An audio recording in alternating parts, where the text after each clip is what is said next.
3 Schaurige Geschichten aus den Tiefen der Realität. Der Beobachter am Fenster. Die norwegische Halbinsel skiën unserer Familie immer wie ein Paradies. Mein Mutter, mein Schwester und ich lebten in einem malerischen Haus in Geweit zu einem unberührten Strand, wo die Wellen Geheimnisse und das Ufer flüsterten.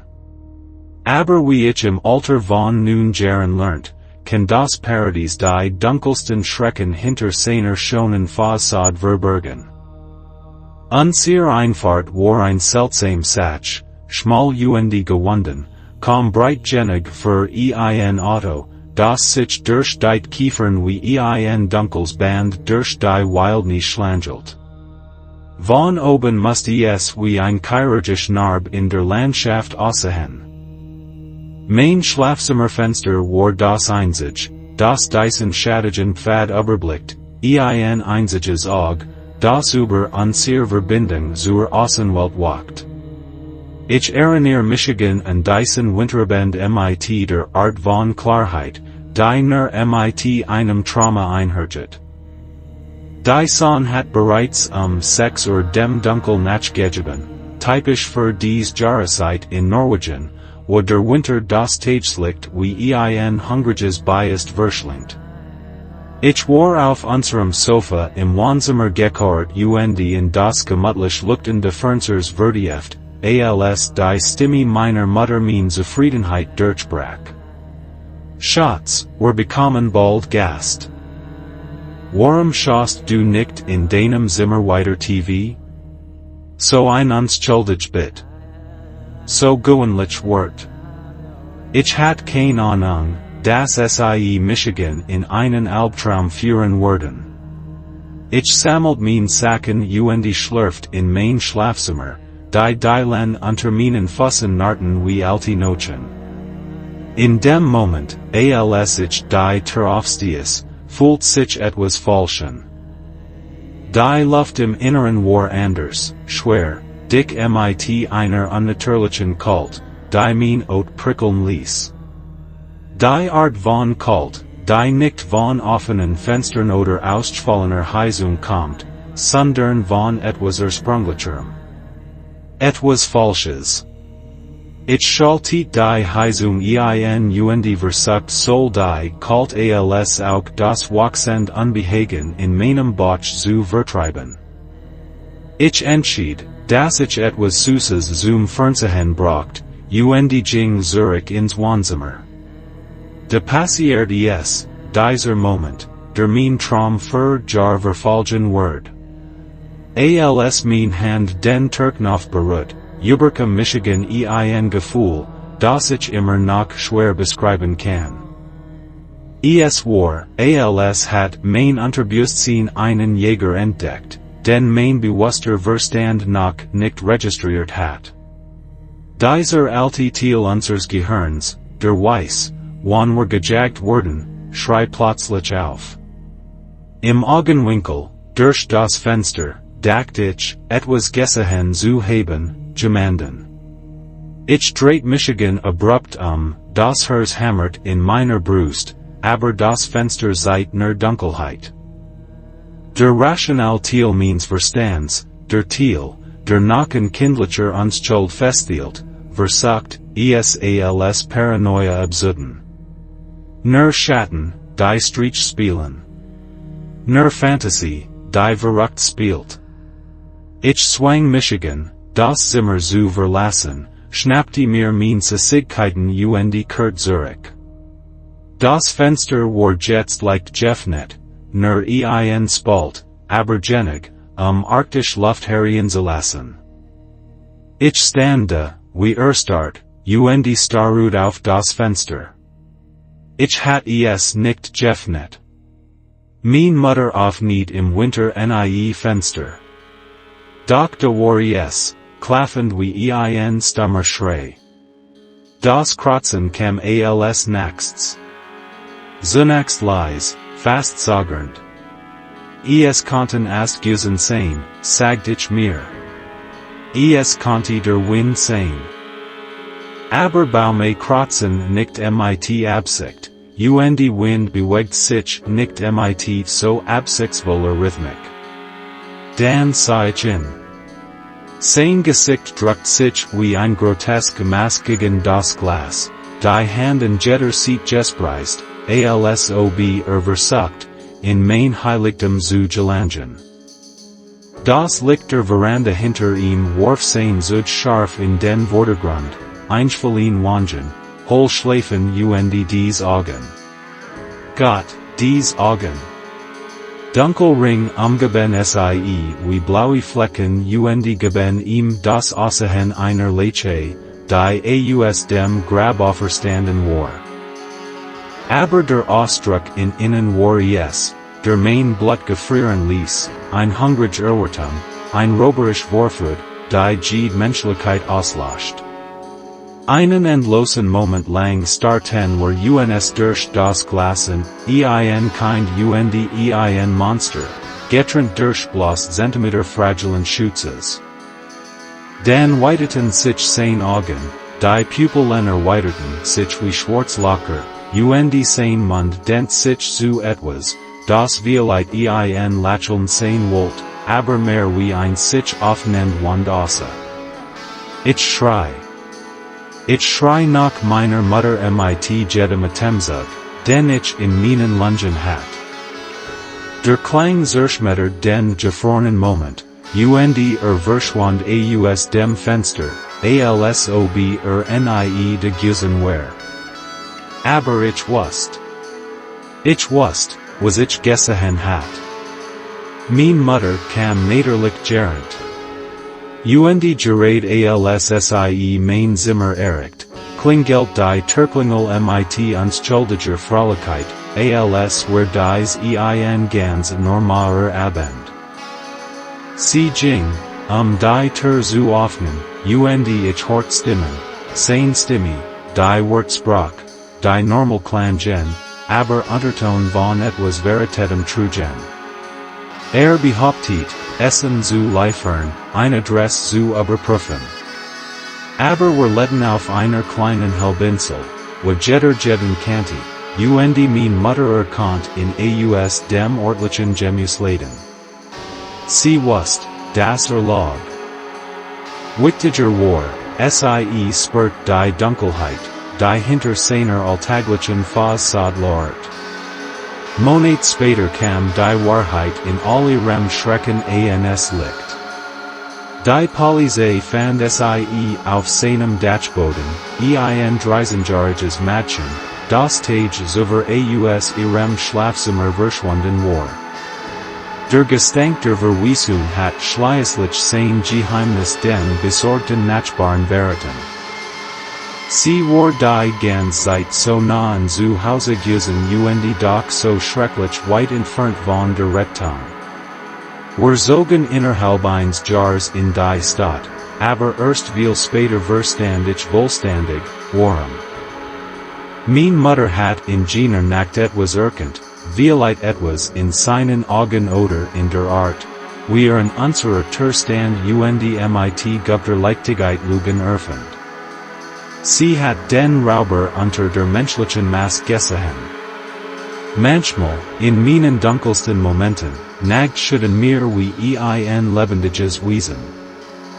Ich frage Michigan, was aus dem Mädchen auf dem Dachboden geworden war, wenn in jener Nacht stattdessen Michigan genommen hat.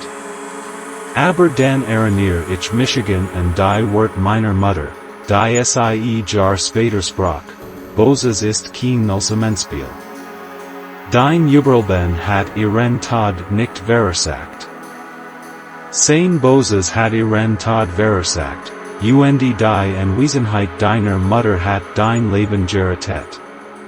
Dennoch, an kalten Nächten, wenn die Schatten lang wurden, find ich Michigan dabei, Fenster mit einer uralten Angst anzustarren. Denn ich weiß, dass manchmal die Monster nicht unter Betten oder in Schränken versteckt sind. Manchmal stehen sie an unseren Fenstern, beobachten, warten und tragen menschliche Gesichter, die nicht ganz richtig passen.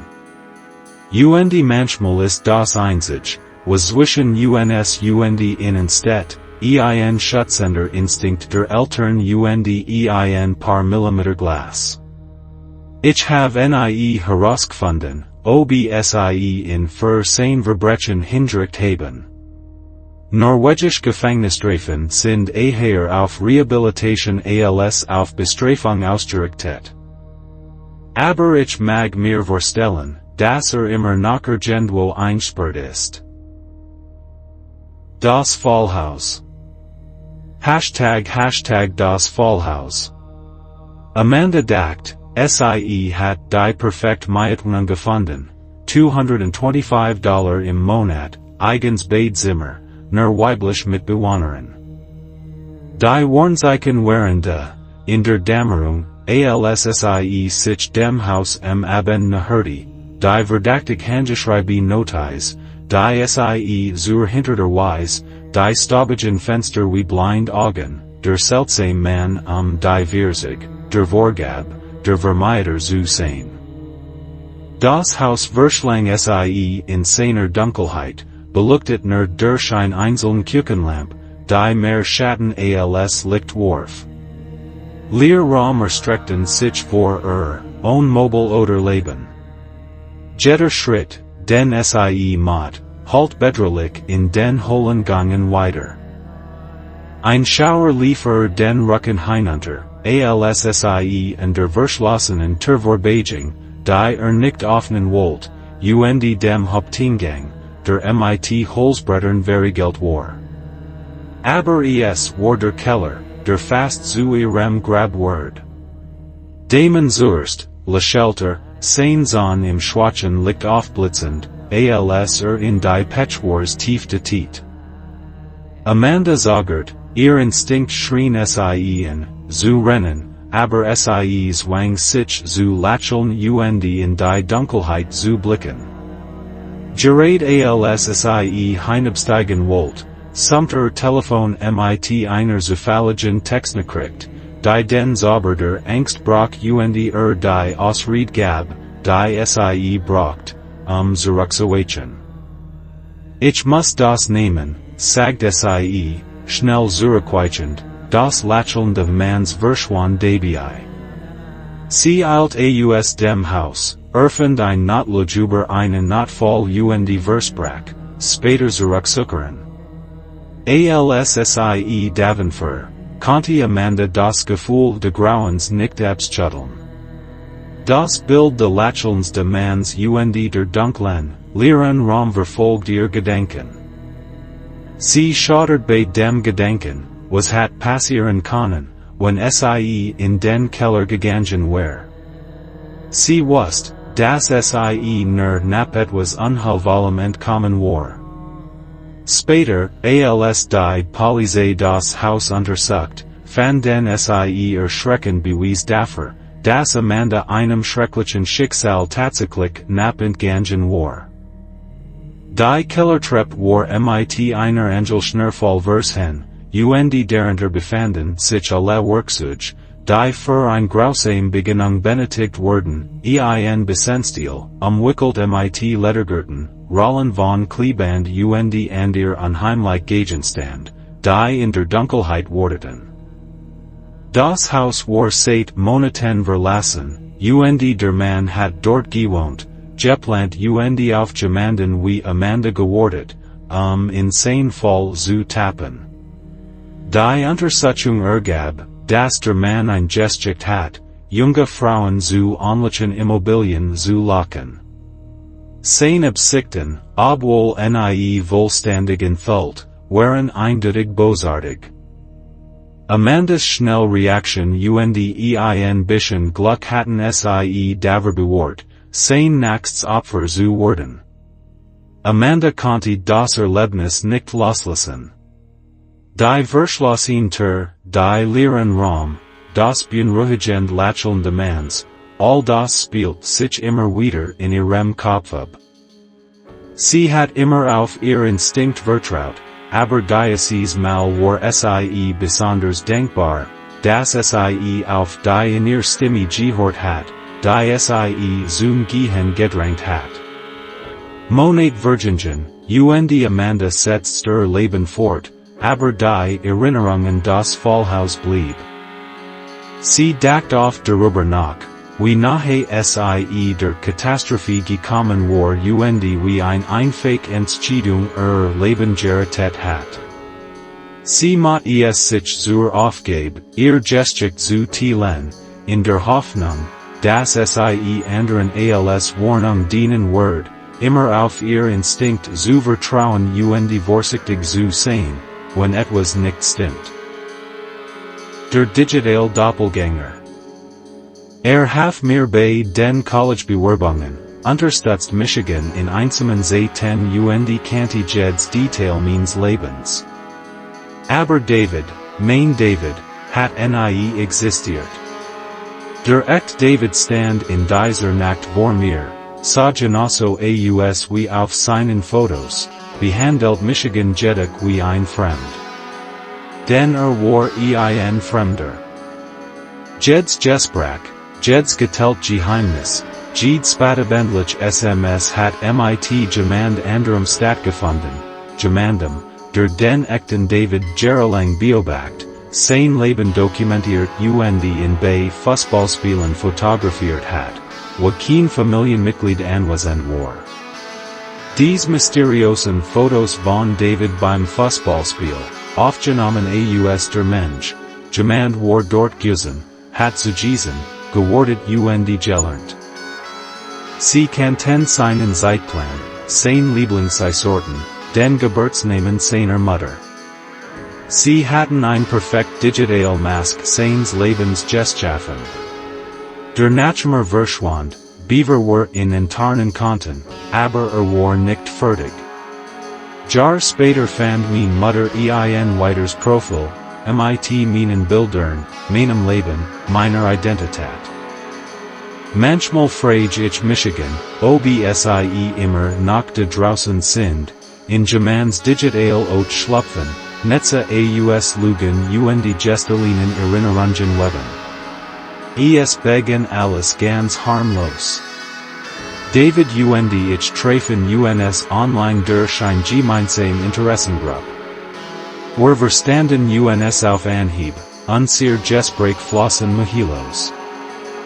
Skien Michigan auf ein Weiss zu verstehen, wie es niemand sonst tat. Wir redeten über alles, unser Hoffnungen, unser Angst, unser Traum. War in meinen dunkelsten Zeiten für Michigan de und bot Unterstützung und Ermutigung. Ich vertrat ihm Willkommen. Mit der Zeit begannen klein Dinge, sich komisch anzufühlen. David want Dinge über mein Leben, die ich ihm nicht erzählt hat. Was Details über mein Family, mein Freund, meinen Tagesablauf. Ich tat es als Zufall ab und dacht, vielleicht hat ich dies Dinge nebenbei erwähnt. Aber das Gefühl der Unbehagen wird starker. Eins nachts beschloss ich, ihn zu konfrontieren. Wir verabredeten uns das erste Mal persönlich zu treffen. Ich war nervös, aber aufgeregt. Als ich im Café ankam, sah ich ihn an einem Tisch sitzen, genau wie auf seinen Fotos.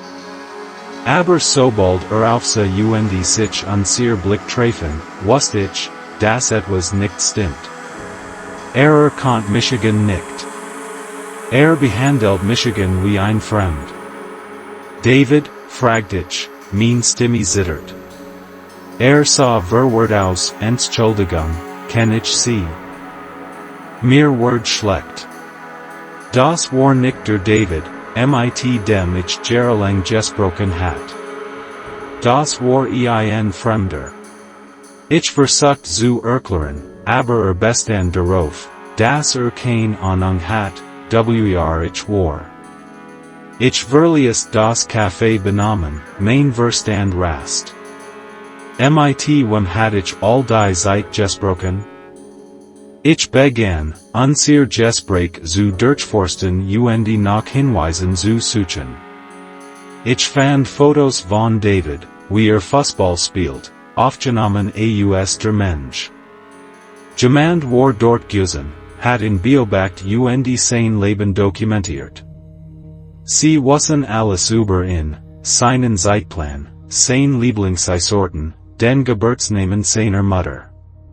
Sie hatten ein perfekt digital Mask seines Lebens geschaffen. Ich meldete das Profil den Behörden, aber der Nachname verschwand, bevor wir ihn enttarnen konnten. Ich dachte, es sei vorbei, aber Jahr später fand mein Mutter ein weiteres Profil, mit meinen Bildern, meinem Leben, meiner Identität. Die Erkenntnis traf Michigan wie ein Schlag ins Gesicht. Sie waren nicht fertig. Sie waren immer noch da draußen, in Jamans digital schlupfen, Netze aus Lügen und Gestalinen Erinnerungen weben. Jetzt lebe ich in ständiger Angst, schau immer über mein Schulter und frage Michigan, ob sie Michigan beobachten. Ich ändert mein Passwörter, löscht mein Social Media Konten, aber die Paranoia verschwindet nie. Manchmal frage ich Michigan, ob sie immer noch da draußen sind, auf den perfekten Moment wartend, wieder zuzuschlagen. Die digitale Welt kann ein gefahrlicher Ort sein, weil unsichtbare Bedrohungen und verborgener Gefahren. Sei immer vorsichtig, wenn du online vertraust, und teil niemals zu viel persönliche Informationen. Du weißt nie, zuskot, wartet und alles über dich lernt. Monatelang nach der Begegnung konnte ich das Gefühl, beobachtet zu werden, nicht abschütteln. Jedes Mal, wenn ich Michigan in ein neues Konto einloggt oder ein neues Foto teilt, lief mir ein Schauer über den Rücken. Ich wachte mitten in der Nacht auf, überzeugt, dass jemand in den Schatten meines Zimmers stand und Michigan beobachtet. Es war, als ob ein Teil von mir immer noch unter den wachsamen Augen de digitalen Doppelgängers let, unfähig, seinem Griff zu entkommen. Ich begann, seltsam Dinge Michigan herum zu bemerken. Freund erzählten mir von Gesprächen, die wir nie geführt hatten, von Planen, die wir nie gemacht hatten. Ich erhielt Nachrichten von Menschen, denen ich seit Jahren nicht gesprochen hat, die sich auf Ereignisse beziehen, die nie stattgefunden hatten. Der Nachname war immer noch aktiv, immer noch da draußen und Weblügen in den Stoff meiner Realität. Eines Abends erhielt ich ein E-Mail von einer mir unbekannten Adresse. Der Betreff lautet einfach, vermisst du Michigan? Mein Herz setzt einen Schlag als ich die Nachricht auf nicht. Darin war ein einziges Foto, ein Bild von mir, wie ich in meinem Wohnzimmer saß, aufgenommen von außerhalb meines Fensters. Mir lief das Blut aus dem Gesicht, als ich das Bild anstarrt und wusste, dass Michigan jemand in Echtzeit beobachtet hat. Verzweiflung setzt ein. Ich kontaktiert erneut die Behörden, aber ihr Antwort war dieselbe, sie konnten weiter Beweis wenig tun. Ich fühlt Michigan gefangen, hilflos, wissend, dass jemand da draußen war, der jeden meiner Schritt überwacht und mein Leben wie ein Zweit trug. In einem letzten Versuch, mein Leben zurückzugewinnen, zog ich in ein neue Stadt, ändert meinen Namen und brach alle Verbindungen zu meiner Vergangenheit ab. Einmal schien es zu funktionieren. Die Paranoia ließ nach und ich begann, Michigan wieder wie ich selbst zu fühlen. Aber es war nur von kurzer Dauer. Eines Tages fand ich beim Durchsehen meiner Post einen unmarkierten Umschlag. Darin befand sich ein einziges Blatt Papier mit den Worten gefunden, in Fetten.